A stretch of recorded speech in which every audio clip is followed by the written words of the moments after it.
나라의 상태와 똑같은 것입니다. 이건 제 말이 아니고 지금 현재 연세가 90 이상 되신 분에게 한번 물어보십시오. 뭐라고 말하는가?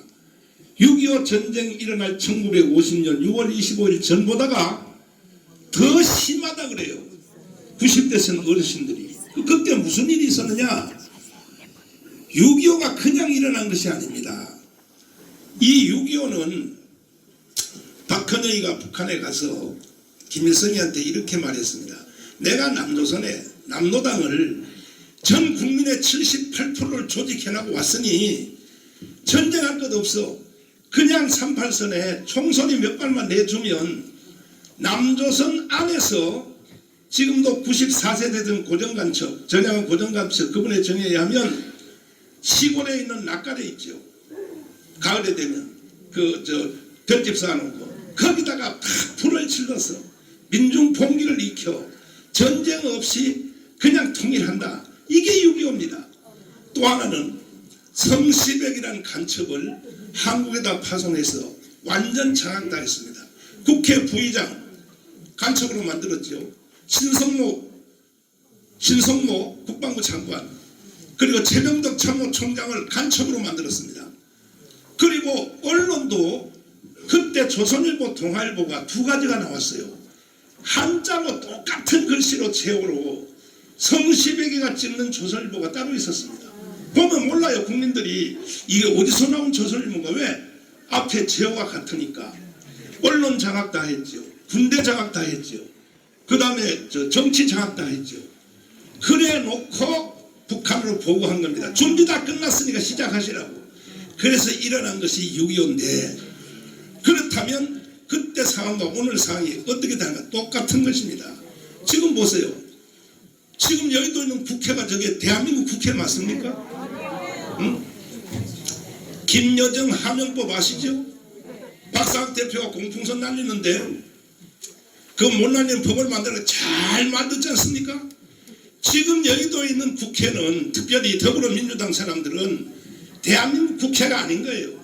평양의 지시대로 법을 다 만들고 있다. 지금 평양의 지시대로. 이번에 윤석열 대통령이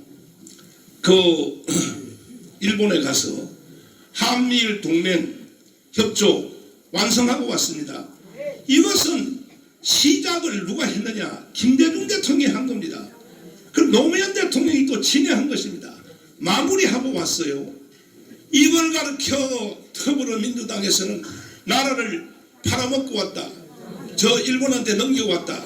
거기다 또 언론들도 다 그렇게 동조를 하고 길거리에다 프랭카드를 다 달고 이게 6.25 전하고 다를 바가 뭐 있습니까? 이렇게 선동을 한다는 것입니다.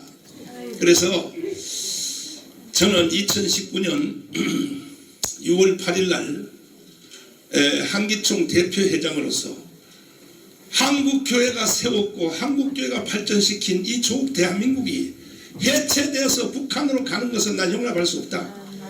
특별히 문재인 대통령이 평창 동계올림픽에서 신영복 간첩을 놓고 뭐라 그랬습니까? 내가 가장 존경하는 한국의 사상가라고 할 때에 현역 미국의 부통령 펜스가 듣다가 나가버렸어요. 바깥으로. 그리고 얼마 전에 죽은 일본의 아베도 그 자리에 듣다가 바깥에 나갔어요.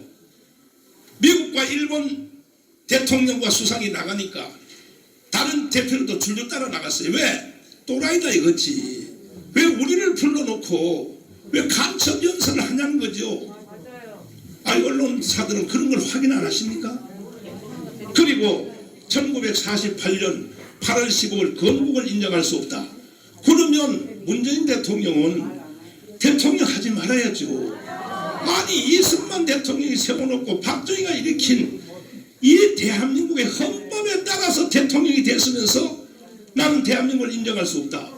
그러면 대통령 하지 말아야죠. 그래서 저는 정치가도 아니고 사회운동가도 아니고 한기총 대표회장으로서 난 이건 용서할 수 없다.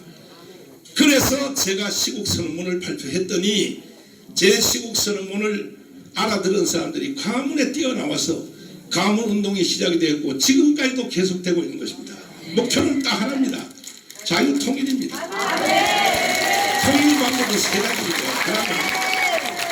그러면 북한식 통일, 그건 당연히 안 되죠.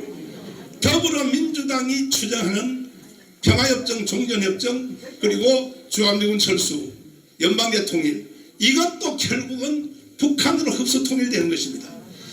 그러면은 국민의힘 정당이 하고 있는 또 통일 방안, 자세히 설명할 수 없지만 그것도 역시 북한식으로 흡수될 것입니다. 그래서 저는 한국 교회는 거기에 동의할 수 없다. 그래서 강력하게 내가 저항을 했고, 그랬더니 문재인 씨가 저를 3번 감옥에다 가뒀습니다. 저를 감옥에다 가둬놓고 총선을 해서 약 180석을 했습니다. 그래가지고 이제 180석 됐기 때문에 자기들 마음대로 할 줄 생각했지만 그렇게 마음대로 되는 게 아닙니다. 대한민국 국민들은 본성이 착해요. 원래 어느 정도 사기에 넘어갈 것 같지만 넘어가지 않습니다. 그래서 결국은 정권이 교체되었고 윤석열 대통령이 당선되어서 이제 겨우 5년 연기되었습니다. 완전히 이게 끝난 것이 아닙니다. 그래서 지금도 저희들이 손을 떼면 이 나라는 5년 후에 어차피 무너진다, 북한으로 다시 넘어간다 하는 이러한 확신을 가지고 저는 애국운동을 지금도 계속 진행하고 있고, 아니 저도 나이가 이제 70인데 이만큼 살았으면 됐지, 나라가 해체되고 북한으로 가는 것을 그걸 보고 있을 수 있습니까? 그래서 저는 순교적 정신으로 한국교회 1200만, 다 동의는 하지 않지만 1200만 많은 동역자 목사님들도 이제는 다 제 말을 다 알아들었어요. 거의 다 알아들었습니다. 그래서 한국교회가 앞장서서 물론 불교도 물론 천주교도 애국운동 하시는 분들이 많이 있습니다. 그래서 우리는 이제 마지막 남은 이 자유통일을 반드시 우리식의 통일을 해낼 것이며, 이제 마지막으로 우리 교회에 대한 말씀을 잠깐 드리고 질문을 받도록